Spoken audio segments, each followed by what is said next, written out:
अस्सलामुअलैकुम जी। तो last class के अंदर हमने नेविगेशन बार के बारे में देखा था कि नेविगेशन बार हम बूट स्ट्रैप की मदद से कैसे बना सकते हैं, और हमने उसके अंदर कौन कौन सी क्लासेस यूज़ की थी उसके बारे में हमने देखा था। ओके, आफ्टर दैट हम देखेंगे कि हम बूट स्ट्रैप के ज़रिए से सेक्शन कैसे बनाते हैं। और हमने जो एक वेबसाइट बनाई थी, आपके सामने जो मैंने एक वेबसाइट बनाई थी, सही है।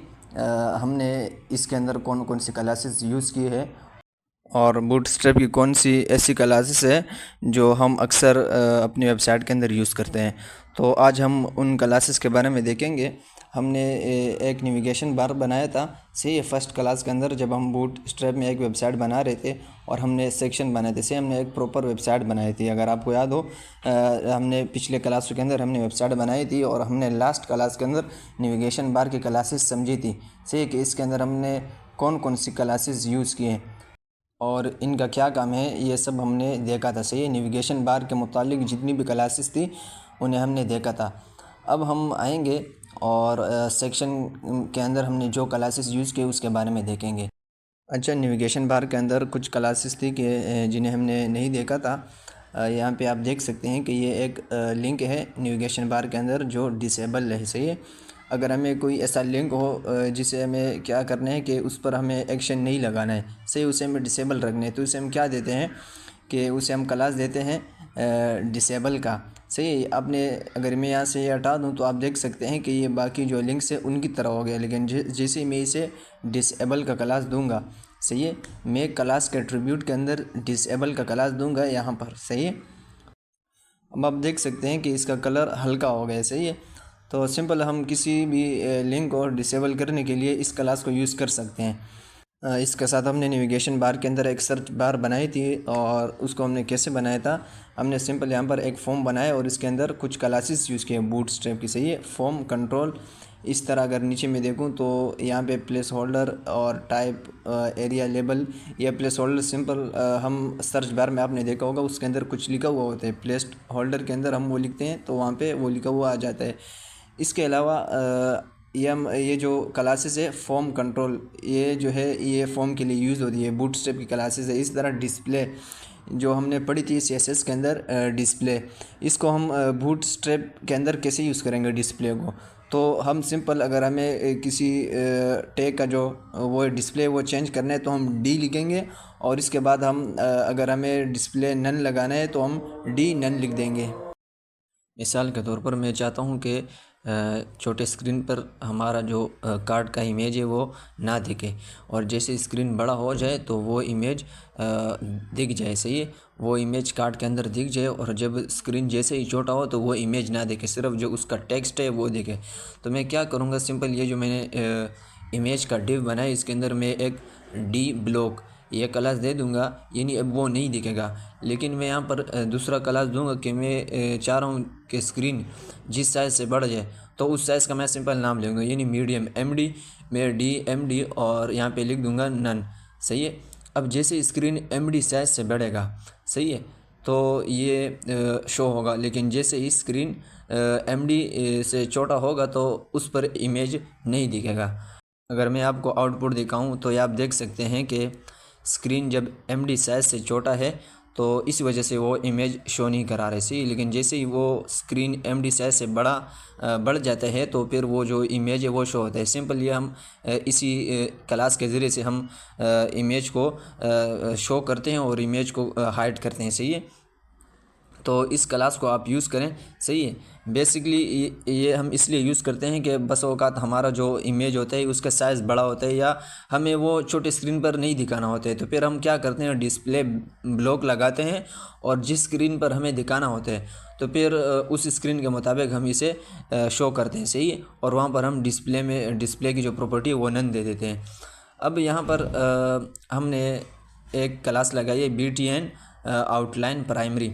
ये क्या है, ये सिंपल बटन बनाने के लिए जो एक क्लास है। सही है, बटन बनाने के लिए सिंपल हम BTN भी लगा सकते थे, बट हमने BTN प्राइमरी आउटलाइन प्राइमरी भी लगाया। सही है, इसका क्या फ़ायदा है, इसका ये आप देख रहे हैं कि बटन का जो स्टाइल है वो एक बन जाता है। सही है, समझो कि आउटलाइन जो है ना, ये बटन को स्टाइल देने के लिए हम लगाते हैं BTN आउटलाइन प्राइमरी।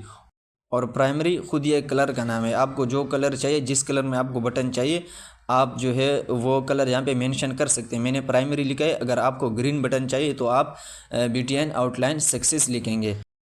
मैं सिंपल एक बटन बनाऊंगा समझाने के लिए, ताकि आपको समझ में आ जाए कि BTN आउटलाइन क्या काम करते हैं। सही है। अगर यहाँ मैं एक बटन का टैग बनाऊं, सही है। बटन सिंपल ये एक टैग है जिसके ज़रिए से हम कोई बटन बना सकते हैं। सही है। अगर आपको पहले पता ना हो तो ये जो है बटन एक टैग होता है जिसे हम बटन बनाने के लिए यूज़ करते हैं। ये मैंने एक बटन का टैग बनाया और मैं इसके अंदर कुछ भी लिख सकता हूँ। मिसाल के तौर पर अगर मैं इसके अंदर लिखूँ, फर्स्ट में यहाँ पर बटन का जो टैग है उसको प्रॉपर तरीके से बना दूंगा ताकि आउटपुट में कोई इशू ना दे। और यहाँ पर मैं कुछ भी लिख सकता हूँ, कॉन्टैक्ट अस और फॉलो अस, इसी तरह मैं कुछ भी लिख सकता हूँ। तो आप देख सकते हैं ये दूसरा बटन भी बनकर आ चुका है। अब मैं इसका जो कलर है वो चेंज करूँगा और आपको दिखाऊंगा कि आप अपने बटन को कोई भी कलर दे सकते हैं और उसका जो स्टाइल है वो बना सकते हैं। सही है। अगर यहाँ प्राइमरी की जगह ये आप देख सकते हैं मैंने पूरा क्लास हटाया तो बिल्कुल ये सिंपल बटन बन गया। अगर यहाँ मैं BTN आउटलाइन और इसी तरह BTN डेंजर कर दूँ तो सिंपल ये एक बटन बन जाएगा। सही है। और इसका जो साथ वाला बटन है आप देख सकते हैं, इसमें और कस्टम जो बटन है इसके अंदर फ़र्क है। सही है। ये सिंपल बटन है और आउटलाइन वाला थोड़ा स्टाइलिश है। इसी तरह मैं इसी को भी स्टाइलिश बनाना चाहता हूँ तो आप देख सकते हैं कि मैंने आउटलाइन का क्लास लगाया और इसका जो स्टाइल है वो तब्दील हो चुका है। इसी तरह अब किसी भी कलर का बटन बना सकते हैं BTN आउटलाइन और आगे जो कलर का नेम है वो लिख कर। सही है। अब यहाँ पर हमारे नेविगेशन बार की जितनी क्लासेस है वो ख़त्म हो जाते हैं। सही है। यानी जितनी क्लासेस हमने इस वेबसाइट के नेविगेशन बार के अंदर यूज़ की है वो सब हमने देख लिए।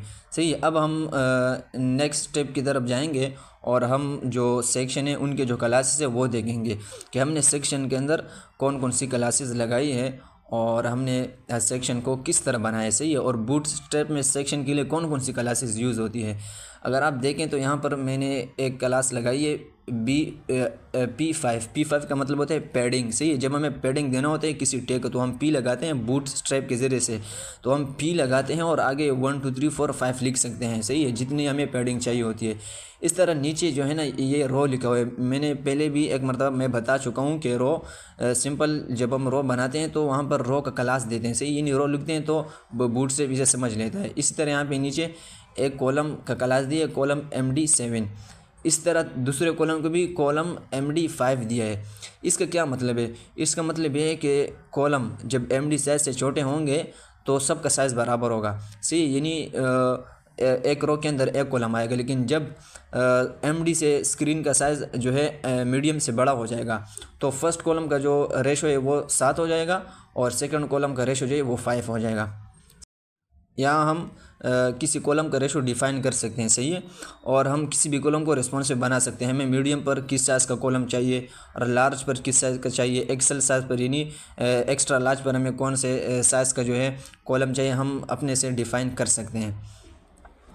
यहाँ पर अगर नीचे आप आएँ तो यहाँ पर कुछ क्लासेस दी हुई है रिस्पॉन्सिव और राउंडेड। अगर मैं यहाँ पर इसको चेंज करूँ और यहाँ पे कुछ तब्दीली नहीं हो रही है, ये राउंडेड क्लास दी है। इसका जो मेन काम होते हैं ना, ये जब हम बॉर्डर को सर्कल देते हैं या बॉर्डर को साइडों से थोड़ा गोल करते हैं तो उसके लिए हम राउंडेड यूज़ करते हैं। सही है।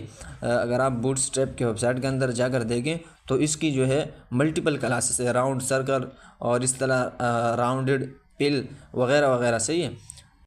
अगर आपको समझ में नहीं आ रहा कि ये राउंडेड क्या है और ये क्लास क्या क्या काम करती है तो आप सिंपल जाए ये और क्रोम के अंदर सर्च करें बूटस्ट्रैप 5। सही है। ये जो है इसका लेटेस्ट वर्जन है। अगर आप बूटस्ट्रैप 4 का कोड इसके अंदर यूज़ करेंगे तो बस औकात उसके अंदर ऐसे क्लासेस होती है कि वो बूटस्ट्रैप 5 के अंदर काम नहीं करती है। तो आप रिकमेंडेड यही है कि आप जो है बूटस्ट्रैप 5 की जो क्लासेस है उसे यूज़ करें और इसका लिंक अपने HTML के अंदर जो है ऐड करें। अगर मैं यहाँ पर सर्च करूँ, सही है, सर्च डॉक्यूमेंट्स के अंदर मैं सर्च करूँ बॉर्डर। सही है। और मैं बॉर्डर डॉक्यूमेंट और यहाँ पर एंटर करूँ तो आप देख सकते हैं कि मेरे सामने ये बॉर्डर के मुख्तलिफ़ क्लासेस आ चुकी है और ऊपर देखा है वो भी ऐसे ही है कि पहला जो राउंडेड है इसका पहला जो बॉक्स बनाया है इसके आप कोने देख सकते हैं थोड़े थोड़े गोल है। से इस तरह राउंडेड टॉप, जब हमें टॉप के दो जो है कोने उसको गोल करना हो तो हम राउंडेड टॉप देते हैं। इस तरह राउंडेड पिल है वगैरह। ये आप देख सकते हैं कि मैंने इसे एक क्लास दिया राउंडेड पिल और मैंने इसे हटाया तो आप देख सकते हैं कि इसमें जो है फ़र्क आ चुका है। इस तरह आप अपने किसी भी टैग को जो उसके बॉर्डर है उसे आप जो है राउंडेड, यानी उसका आप सर्कल और उसको आप राउंडेड कर सकते हैं। आफ्टर दैट नीचे यहाँ पर अगर मैं देखूँ तो इसमें कुछ और क्लासेस भी दी हुई है। सही है, राउंडेड स्टार्ट और राउंडेड बॉटम। तो ऊपर बताया हुआ है सही है कि इसका क्या काम है। सही, इसे हम किस लिए यूज़ करते हैं वो आपको एग्जांपल वहाँ पर इसने एक दी है। सही है, तो यहाँ पर अगर मैं देखूँ तो यहाँ पर एक क्लास यूज़ हुई है M X auto. M X auto का क्या मतलब है? एम एक्स ऑटो का मतलब ये है कि ये एम का मतलब है मार्जिन और एक्स का मतलब है हॉरिजेंटली और ऑटो का मतलब है ऑटोमेटिकली। सही है, अब ये मार्जिन लेगा, हॉरिजेंटली मार्जिन लेगा, ऑटोमेटिक। सही है, इस जो इसका अपना स्टैंडर्ड मार्जिन है वो इसे दे देगा। सही है, ऑटोमेटिकली में जो बूटस्ट्रैप ने जो मार्जिन रखा है वो हॉरिजॉन्टली इसे दे देगा। सही है, एम एक्स ऑटो के ज़रिए से। अच्छा, नीचे अगर मैं आऊँ तो यहाँ पर ये हमारा एक सेक्शन जो है मुकम्मल हो जाता है। इस तरह हमने 3 सेक्शन बनाए थे और सेम क्लासेस दूसरे सेक्शन के अंदर भी यही सेम क्लासेस हैं और थर्ड सेक्शन के अंदर भी यही सेम क्लासेस है। सही है, रो का क्लास जो है हमने पढ़ा। रो क्या होते हैं? सिंपल, हम बूट स्ट्रैप में जब रो बनाते हैं बूट स्ट्रैप के ज़रिए से तो हम रो का क्लास यूज़ करते हैं। इसी तरह यहाँ पर हमने एक सेक्शन बनाया था अबाउट का। सही, ये मैंने एक सेक्शन बनाया अबाउट का और इसके अंदर मैंने एक दूसरा डिव बनाया है। सही है, और उसको मैंने क्लास दिया कंटेनर। कंटेनर भी हम जो है समझ चुके हैं इससे पहले।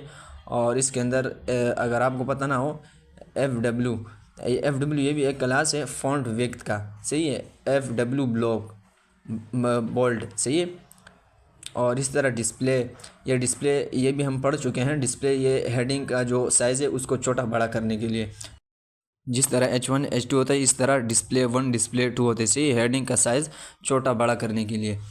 यहाँ पे अगर मैं डिस्प्ले बिल्कुल कुछ भी नहीं रखूँ तो आप देख सकते हैं कि इसका जो साइज़ है वो छोटा हो चुका है। और अगर मैं यहाँ पर डिस्प्ले चेंज कर दूँ तो अब इसका साइज़ बढ़ चुका है। मैं यहाँ पर डिस्प्ले 5 कर देता हूँ।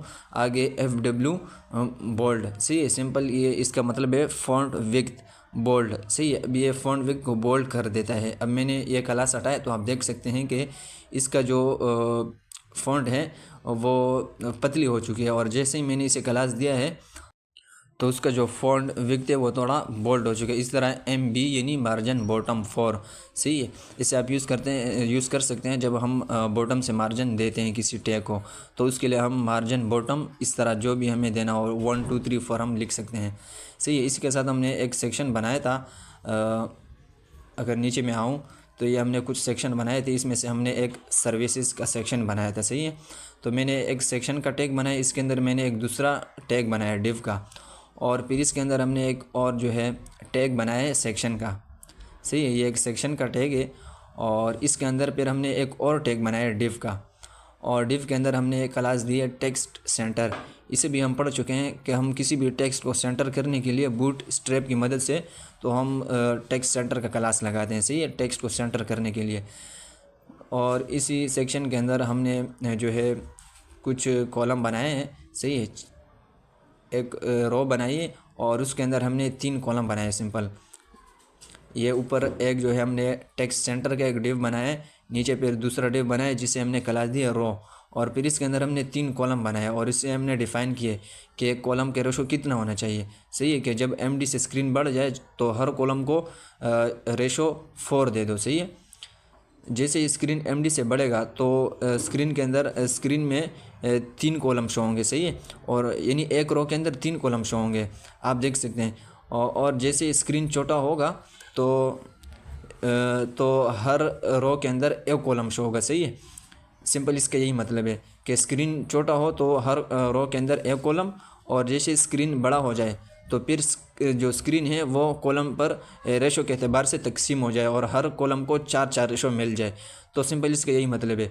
सही है, हमने हर कॉलम को 4 दिए हैं और 3 कॉलम हमने बनाए। सही है, हमने स्क्रीन का जो विड्थ है वो 3 कॉलम पर तकसीम किए रेशो के ज़रिए से, हमने 4 सबको दिए। इस तरह आप जो है कॉलम को मुख्तलिफ़ रेशोज़ दे सकते हैं।